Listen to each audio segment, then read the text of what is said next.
Halo sobat semua, selamat datang kembali di channel novel kita. Sebelum kita lanjutkan ceritanya ini, ayo jangan lupa subscribe, like, komen, share, dan nyalakan lonceng notifikasinya agar mendapatkan notifikasi video terbaru ketika Mimin upload videonya. Dr. Stranger Thomas Kin, bab 193 penghinaan.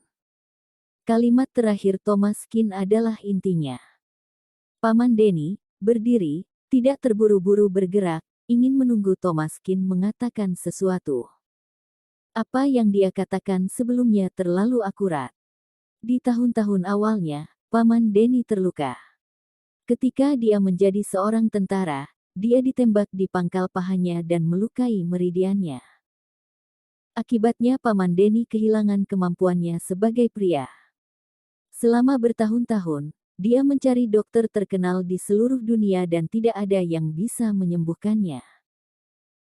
Sekarang, Paman Denny sukses di masyarakat, dia menginginkan uang dan mendapatkannya, dia menginginkan kekuasaan dan mendapatkannya, tetapi dia tidak bisa menyentuh wanita. Ini lebih buruk dari kematian. Namun tak disangka, masalah tersembunyi seperti itu ditemukan oleh Thomas Kin. Dia tidak pernah memberitahu siapapun tentang itu. Selain itu, tubuh Paman Denny kuat, hanya sedikit orang yang bisa melihat apa yang salah dengannya saat dia berjalan. Anak laki-laki yang berada di depannya sedikit aneh. Melihat wajahnya yang curiga, Thomas Kin berkata sambil tersenyum. "Kenapa, kamu tidak percaya?" Paman Denny berdiri diam, dia memang ragu-ragu. Lukaski justru terburu-buru, Paman Denny. "Apa yang sedang kamu lakukan, cepat lakukan." Paman Denny tidak mendengar, duduk di hadapan Thomas Kin dan berkata dengan wajah suram. "Nak, kamu bertanggung jawab atas apa yang kamu katakan. Julurkan tanganmu, periksa denyut nadi," kata Thomas. Paman Denny ragu-ragu, tapi masih tetap menjulurkannya. Thomas Kin mengukur denyut nadi dengan 3 jari, lalu mengangguk. Cedera otot nadi tidak sulit diobati.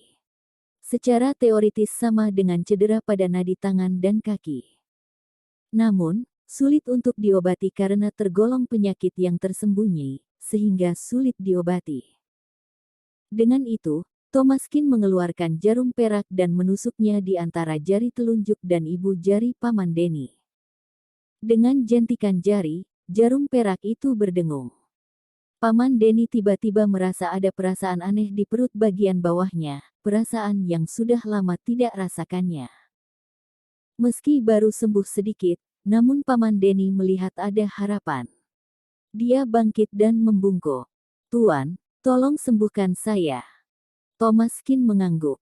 "Sekarang setelah aku melakukannya, aku akan menyembuhkanmu. Tapi kamu harus melakukan sesuatu untukku."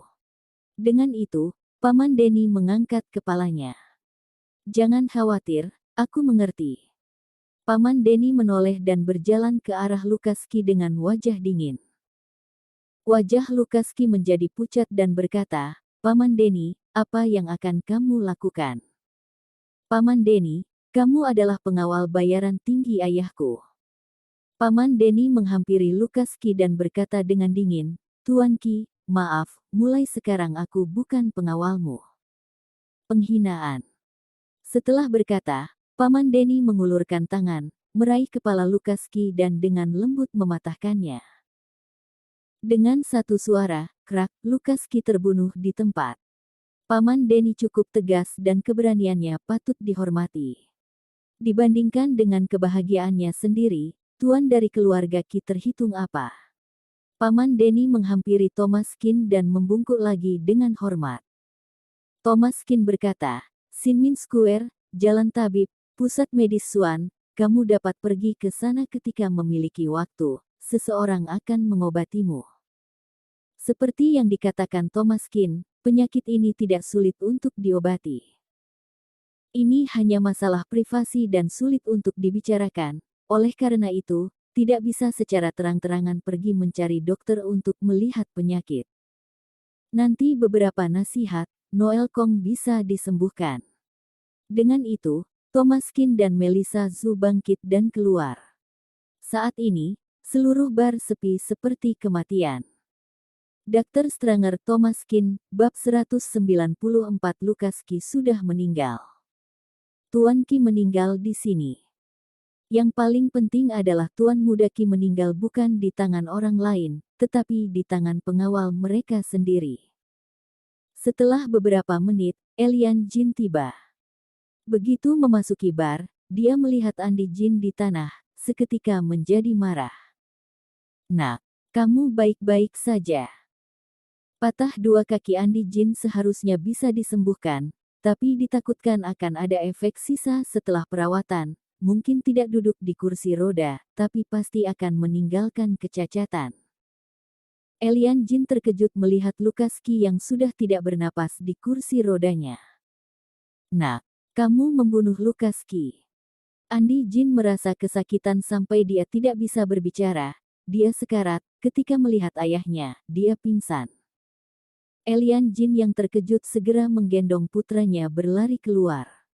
Kembali ke rumah, segera menutup pintu dan jendela, kapan saja bersiap untuk berlari. Membunuh tuan muda tertua dari keluarga Ki bukanlah masalah kecil. Jika keluarga Ki benar-benar ingin melawannya, dikhawatirkan keluarganya tidak bisa melawan. Untungnya, mereka ada di kota X. Bahkan jika keluarga Ki ingin bergerak, tidak mungkin terlalu mendadak, masih ada waktu untuk lari. Berita tentang pembunuhan Tuan Muda Ki segera tersebar, yang mengejutkan adalah keluarga Ki yang tidak bereaksi sama sekali. Meskipun ada desas-desus bahwa Tuan Muda keluarga Ki dibunuh oleh pengawal mereka sendiri, tapi penyebabnya, seharusnya keluarga Ki yang mencarinya. Sekarang keluarga Ki tidak bereaksi sama sekali, benar-benar membuat orang terkejut. Ketika Melissa Zhu pulang, seluruh keluarga Zhu membicarakannya. "Melissa, tahukah kamu apa yang terjadi? Tuan Ki telah terbunuh." Melissa Zhu berpura-pura terkejut. Tentu saja dia tahu. Dia ada di sana. "Oh, benarkah? Siapa yang membunuhnya?" Lydia Wang berkata, masih bertanya, "Pasti itu Tuan Muda Jin." Melissa Zhu mengerutkan kening, "Tuan Muda Jin." Kaki pria itu patah dan dia melihatnya dengan matanya sendiri. "Bu, sepertinya bukan. Aku mendengar bahwa kaki Andi Jin patah dan tuan dari keluarga Ki dibunuh oleh orangnya sendiri." Lydia Wang mendengus, "Gadis bodoh, apa yang kamu tahu? Tuan Muda Jin dipukuli, bisakah kita lupakan itu?" Elian Jin, ayah dari Tuan Muda Jin, datang terakhir, pasti Elian Jin yang melakukannya. Analisis Lydia Wang juga beralasan. Elian Jin, yang merupakan seorang prajurit dengan temperamen panas dan keterampilan yang baik, melihat kaki anaknya patah, bisakah dia menahan diri? Karena itu, pasti Elian Jin yang membunuh. Mengenai berita orang-orang Ki sendiri yang membunuhnya, itu pasti keluarga Ki yang menyebarkannya.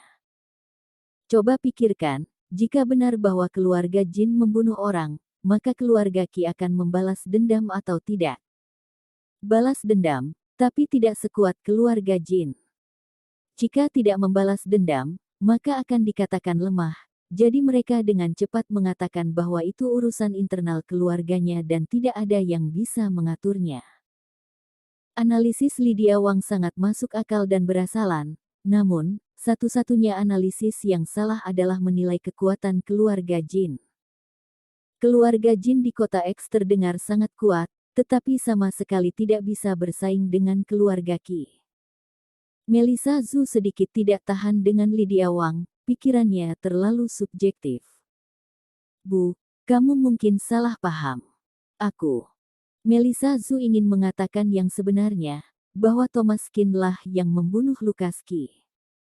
Tapi ketika dia memikirkan mulut besar Lydia Wang, itu mungkin buruk bagi Kak Thomas. Setelah memikirkannya, dia memutuskan untuk menahannya.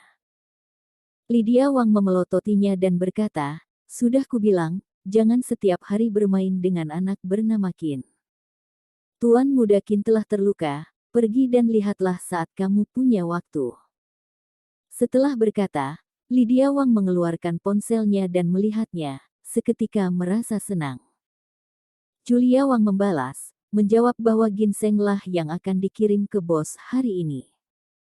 Lydia Wang memiliki dasar dalam pikirannya, jika dia mengembangkan dua menantu pada saat yang sama, salah satunya pasti akan tertangkap. Bersambung.